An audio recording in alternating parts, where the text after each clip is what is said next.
दोस्तों नमस्कार। दोस्तों मैं सतवीर सिंह अपने यूट्यूब के भारत लिंक ग्लोबल चैनल पर लंदन से आपका स्वागत करता हूं। दोस्तों आज मैं अभय सिंह चौटाला जी की एक प्रेस कॉन्फ्रेंस देख रहा था जो उन्होंने 2-3 दिन पहले चंडीगढ़ में की थी। तो उस प्रेस कॉन्फ्रेंस का जो टाइटल था यानी जिसके बारे में वो बोल रहे थे वो था भारत और अमेरिका की ये जो अब डील हुई है उस डील के बारे में। और इसके ऊपर जो ट्रंप ने और मोदी ने डील किया कि वो 18% इसके ऊपर टैरिफ लगेगा, नहीं तो पहले 50% लगना था। और ये जो डील हुई है ये खासकर कृषि के बारे में डील हुई है। तो इसमें जो अभय सिंह चौटाला जी कह रहे थे कि इस डील से जो किसान है ना वो बर्बाद हो जाएंगे, उनको बहुत ज़्यादा घाटा हो जाएगा। खासकर उन्होंने कहा कि जो जम्मू कश्मीर के, हिमाचल प्रदेश के, उत्तराखंड के जो सेब व्यापारी हैं उनको तो इसमें बहुत ज़्यादा नुकसान होगा। क्यों? क्योंकि अगर वो अपने सेब को एक्सपोर्ट करेंगे, अमेरिका के अंदर एक्सपोर्ट करेंगे तो उनके ऊपर तो टैक्स लगेगा, 18% टैरिफ लगेगा। और जो अमेरिका का जो मटेरियल सेब या और कुछ वो आएगा उनके ऊपर कोई टैरिफ नहीं लगेगा, तो वो सस्ता होगा। और हमारे जो सेब होंगे वो महंगे होंगे, तो इससे जो सेब व्यापारी है वो उसमें घाटे में आएँगे और वो बर्बाद हो जाएँगे। और इसके अलावा जो उन्होंने कहा दालों के बारे में, मसाले के बारे में, इस पे भी जब या कोई भी चीज़ हमारी एक्सपोर्ट होगी तो उस एक्सपोर्ट के ऊपर 18% टैरिफ लगेगा। तो वो 18% तो महँगी हो ही गई, उसके दाम बढ़ ही गए। और अमेरिका से हमारे देश में आएगा उसके ऊपर कोई टैरिफ नहीं लगेगा, तो वो सस्ती होगी। सस्ती होगी तो ऑब्वियसली हमारे सामान को लोग क्यों खरीदेंगे, और इससे हमारे देश के किसानों को, मसाला व्यापारियों को, सेब व्यापारियों को उनको होगा नुकसान। इसके अलावा उन्होंने अपनी प्रेस कॉन्फ्रेंस में एक बताया, एक तो सब्सिडी के बारे में कि हमारे किसानों को सब्सिडी मिलती नहीं, और जो अमेरिका के किसान हैं उनको उनकी उपज के ऊपर सब्सिडी मिलती है कि जितना भी अगर उनको घाटा होने की संभावना होती है तो वो उनका घाटा अमेरिकन सरकार है वो उनको पूरा कर देती है। तो उनको पता होता है कि हमें घाटा नहीं होगा। और यहाँ हमारे इंडिया के अंदर 1 हेक्टेयर ज़मीन है लोगों के पास। 1 हेक्टेयर ज़मीन में वो क्या कर लेंगे, कैसे कर लेंगे? 1 हेक्टेयर का मतलब यह है कि लगभग 2.5 एकड़ ज़मीन, और उनके पास है हज़ारों एकड़ ज़मीन एक-एक किसान के पास। तो इसलिए वो अपनी उनको लागत भी कम कर सकते हैं और उसके बाद भी नुकसान होने की संभावना है तो सरकार भी उनको सब्सिडी देती है। जबकि हमारे देश के अंदर सब्सिडी तो छोड़िए, अगर फसल खराब हो जाती है तो इंश्योरेंस की जो कीमत है वो भी, अगर पूरे गाँव को नुकसान होगा तो पैसे मिलेंगे, अगर आधे गाँव को भी नुकसान होगा तो उसमें इंश्योरेंस के पैसे या सरकार किसी तरह का कोई भी मुआवजा नहीं देगी। तो ये हमारे देश के उसके बारे में कहने लग रहे थे। इसके अलावा उन्होंने ये भी कहा कि जो किसान आंदोलन था 2020 का, उसमें उन्होंने भी सहयोग किया था। और एक लैंड सीलिंग के बारे में भी कहा कि लैंड सीलिंग के कारण हमारी ज़मीन कम हो रही है, और लैंड सीलिंग में 32 एकड़ ज़मीन से ज़्यादा ज़मीन हो ही नहीं सकती हमारे किसानों के पास। और लैंड सीलिंग, अमेरिका में कोई लैंड सीलिंग नहीं है, और हमारे यहाँ 65% किसान खेती करते हैं। 65% लोग वो खेती करते हैं जो ज़मीन से जुड़े हुए हैं, और वो अमेरिका में सिर्फ 8% करते हैं, और वहाँ किसी तरह की कोई लैंड सीलिंग नहीं है। और उस किसान आंदोलन के बारे में उन्होंने कहा था कि जब किसान आंदोलन हुआ था तो मैंने किसान आंदोलन में अपनी पूरी तरह से सहयोग दिया था और इस्तीफ़ा भी दिया था किसानों के समर्थन में, और दोबारा चुनाव लड़ा था। ये बात अलग है कि वो दोबारा उनकी लोकप्रियता के कारण वो चुनाव जीत गए थे, लेकिन किसान आंदोलन में किसानों के समर्थन में तो उन्होंने अपना इस्तीफ़ा दिया ही दिया था। और इसी किसान आंदोलन में जो अभय चौटाला जी ने या दुष्यंत चौटाला जी ने जो ड्रामेबाजी की थी, किसी इस्तीफ़ा लेके जेब में घूम रहे और उसके बावजूद कोई इस्तीफ़ा नहीं दिया, तो उसका सबक लोगों ने अगले चुनाव में 2024 के चुनाव में उनको दे भी दिया। और इसके अलावा जो अभय चौटाला जी बोल रहे थे, ये बोल रहे थे कि मैं किसान संगठनों से और किसान नेताओं से समझाना चाहूँगा, उनको बताना चाहूँगा कि वो इससे डील को, ये जो नई डील हुई है यूएस और अमेरिका इंडिया के बीच में, उसको स्टडी करें और लोगों को बताएं, किसानों को बताएं। और मैं भी किसानों को भी समझाऊंगा और सरकार से अनुरोध करूंगा कि वो इसके ऊपर पुनर्विचार करें, नहीं तो फिर हम किसान संगठनों के साथ मिलकर करेंगे आंदोलन इस चीज़ का।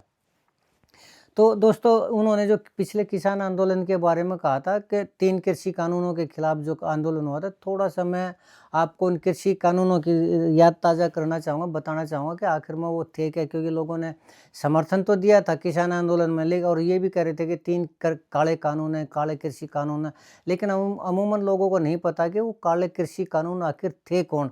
तो मैं थोड़ा-सा याद ताज़ा करवाना चाहूँगा अपने लोगों की, जो हमारे जो खेती से जुड़े हुए लोग हैं। तो उसमें जो 3 कानून थे, वो उसमें जो सबसे पहला कानून था वो था कृषि उपज व्यापार और वाणिज्य अधिनियम एक्ट। इसका मतलब ये था कि किसान अपनी फसल को कहीं पर भी बेच सकते हैं। उस उपज को ये नहीं है कि वो अपने पास की मंडियों में बेचेंगे, वो चाहे किसी व्यक्ति विशेष को बेच सकते हैं या किसी कंपनी को बेच सकते हैं या किसी बड़े व्यापारी को बेच सकते हैं और वो अपनी कीमत अपने अनुसार तय कर सकते हैं। कोई ये ज़रूरी नहीं है कि वो एमएसपी के ऊपर ही बेचे, उसको चाहे जितने मर्ज़ी रेट ले सके। अब जैसे उदाहरण के लिए अब की बार जो सरकार ने किसानों के लिए गेहूँ का जो एमएसपी है वो ₹2585 वो किया फिक्स किया है कि एमएसपी ₹2585 होगी, पिछले साल से ₹160 ज़्यादा।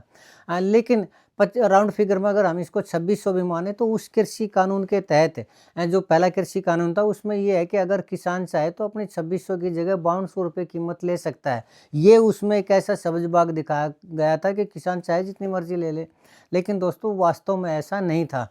वास्तव में ये था कि किसान तो अपनी ज़मीन को अपनी इसको कीमत को माँग ले, मान ले ₹2600 क्विंटल है गेहूँ, तो उसको अगर वो ₹5200 माँग लेगा तो उसको देगा कौन? मेन बात ये है कि खरीदेगा कौन?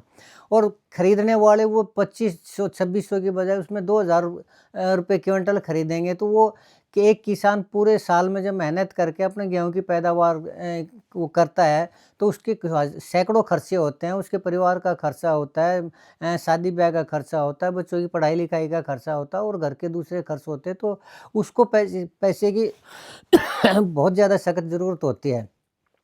और फसल के ऊपर उसको बेचना ही बेचना पड़ता है अपनी उपज को, चाहे वो जिस भी रेट में जाए। तो कह तो दिया, मोदी जी तो कह रहे थे, सरकार तो कह रही थी कि चाहे अपने ₹5200 लो 2600 की जगह, लेकिन मेन बात ये है कि लोग खरीदेंगे नहीं। जो बड़े-बड़े नेता अडानी जैसे लोग हैं, वो उसको खरीदेंगे ही नहीं, तो वो बेचेंगे कहाँ से? तो ये एक झुंझुना पकड़ाया था कि चाहे जितनी मर्ज़ी वो लगाए। अच्छा, दूसरा इसमें कानून था दोस्तों, वो था कृषक कीमत आश्वासन और कृषि सेवा पर करार अधिनियम, यानी कॉन्ट्रैक्ट फार्मिंग। इसका मतलब ये था कि आश्वासन का मतलब ये था कि अगर किसी किसान ने ज़मीन अभी बोई नहीं है, यानी फसल बोई नहीं है, तो भी वो आश्वासन के आधार पर किसी भी कंपनी से कॉन्टैक्ट कर सकता है कि मेरी इतनी फसल आएगी, इस क्वालिटी की आएगी, और वो उस कंपनी से पैसे ले सकता है, एडवांस में ले सकता है, कॉन्टैक्ट कर सकता है और वक़्त से पहले। तो ये दोस्तों दिखने में तो ये बात ठीक है कि भाई पहले ही एग्रीमेंट कर ले, लेकिन हकीकत में ये बहुत खतरनाक है। खतरनाक कैसे है कि मान लीजिए किसान है, वो फसल उसने बोई नहीं और वो एग्रीमेंट कर लेता है कंपनी से कि मैं इस दिन या इस टाइम के आसपास आपको इतनी फसल, मेरी इतनी ज़मीन है और इस ज़मीन में से इतने गेहूँ या इतनी सब्ज़ी या इतना वो कुछ आपको पैदावार करके दे दूँगा।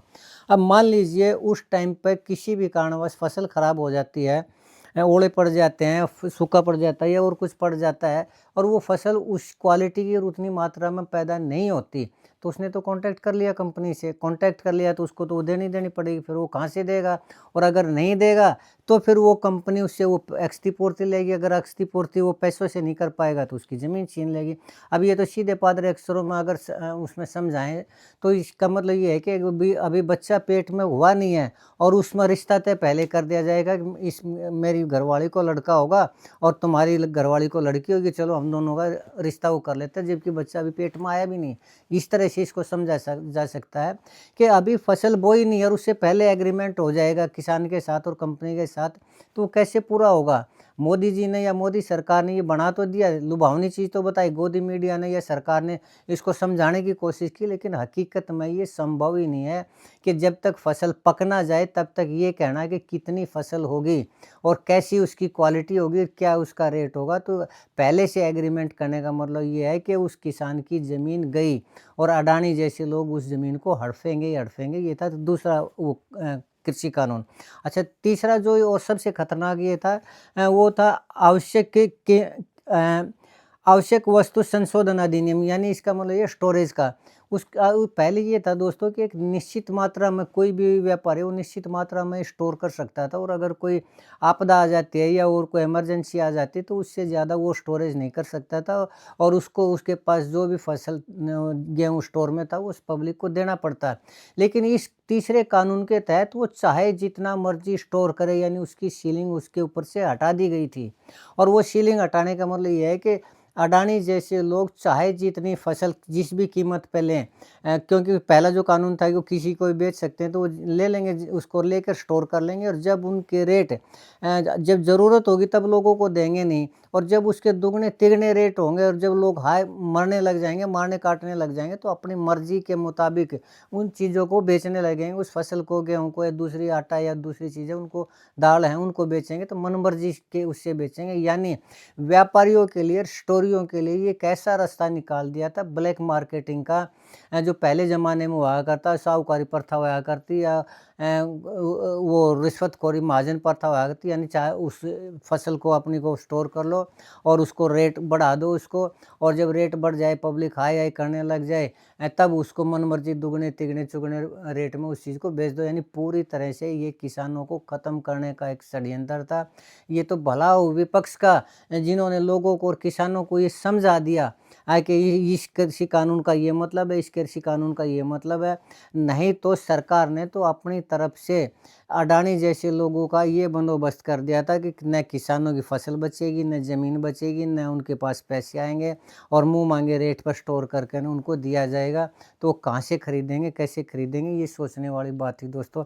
और ये मुझे तो ऐसा लगता है कि ये शायद अडानी को देख के किया गया था। क्यों? क्योंकि जब गुजरात में मोदी जी पर मुख्यमंत्री हुआ करते, तो अडानी की जो सेट्स हुआ करती वो 30,000 करोड़ की थी, और आज वो 30 लाख करोड़ की। और अगर ये तीनों कानून पास हो जाते, तो मुझे ऐसा लगता था कि जब वो 10 साल में 100 गुना उसकी प्रॉपर्टी की वैल्यू बढ़ गई, उसकी कंपनी की वैल्यू बढ़ गई, तो अगले 10 साल में ये देखिए हिंदुस्तान की जितनी भी ज़मीन है उसके मालिक हो जाते, और वो 30 लाख नहीं 300 लाख करोड़ के ऊपर पहुंच जाते। तो ये जो षड्यंत्र था, ये शुक्र है लोगों ने, विपक्ष ने, भले ही उसमें राजनीति छिपी हो, कुछ भी छिपा हो, लेकिन कम से कम किसानों को तो बचाए गए।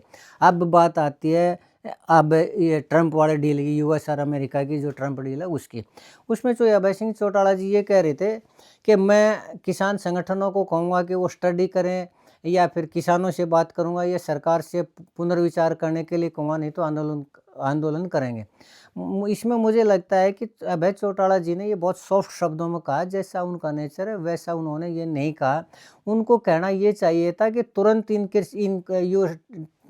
यूएस इंडिया डील को, ट्रंप डील को तुरंत ख़त्म किया जाए, और अगर नहीं ख़त्म किया जाता तो जैसा 2020 में किसान आंदोलन हुआ था, वही आंदोलन फिर होगा, और वो इस चीज़ को पूरे अपनी ताकत के साथ किसानों के साथ को अपने साथ लेके ना, और एक बार फिर से अगर वो आंदोलन करते, तो मैं ये समझता है कि लोग उनके साथ खड़े होते। क्यों?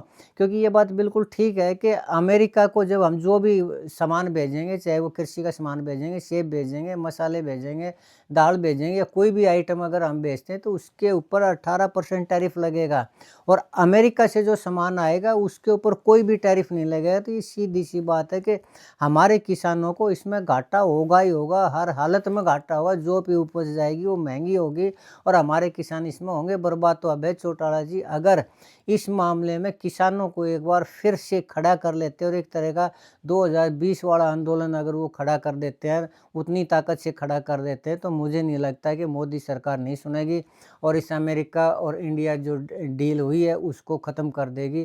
और अगर ऐसा होता, तो मैं ये समझता हूँ कि अभय चौटाला जी के लिए आने वाला टाइम बहुत ही बढ़िया रह सकता है, और वो उस आंदोलन के होंगे अकेले नायक, और अकेले नायक होंगे तो उनकी जो क्रेडिबिलिटी है वो ओम प्रकाश चौटाला जी से भी बढ़ के होगी, और आने वाले टाइम में उन्हें कोई नहीं रोक सकता कि वो हरियाणा के मुख्यमंत्री ना बने।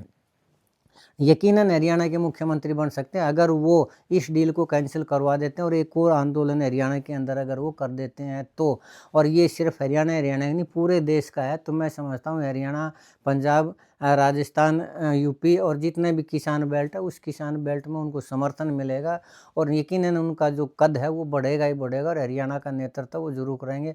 लेकिन अगर वो यही कहते रहे कि मैं पुनर्विचार करने के लिए कहूँगा, या फिर उनको किसान संगठनों को समझाऊंगा, ऐसे आंदोलन खड़े नहीं होते। तो अगर वो इतने सॉफ्ट उसमें रहेंगे, तो उनके लिए जो आज लोग सोचते हैं कि ये बीजेपी की बी टीम है, और अगर बीजेपी की सत्ता में थोड़ी बहुत सीटों की कमी रहेगी, तो जैसे जेजेपी ने समर्थन दिया, ऐसे आने वाले टाइम में ये भी समर्थन दे सकते हैं। तो ये लोगों की सोच है। लेकिन अगर वो किसान आंदोलन की तरह एक और आंदोलन यूएस ट्रंप डील को, इंडिया ट्रंप डील को अगर ख़त्म करवा देते, किसान आंदोलन खड़ा कर देते हैं, तो निश्चित रूप से आने वाला समय उनके लिए ब्राइट है, बहुत ब्राइट है, और हरियाणा के वो मुख्यमंत्री हो सकते हैं दोस्तों, अगर वो ये आंदोलन सफलतापूर्वक कर सकते हैं तो। तो आज के लिए इतना ही दोस्तों। मुझे उम्मीद है कि आपको मेरा ये विश्लेषण पसंद आया होगा। अगर आपको लगता है कि मेरा विश्लेषण सही है, मेरी ये वीडियो सही है, तो आपसे गुजारिश करूँगा कि आप मेरे इस वीडियो को लाइक करें, शेयर करें, कमेंट करें। और चलते-चलते एक निवेदन और करना चाहूँगा कि आप मेरे इस चैनल को सब्सक्राइब ज़रूर करें। आपने मेरा ये वीडियो देखा इसके लिए आपका बहुत-बहुत धन्यवाद। नमस्कार, जय हिंद, जय भारत।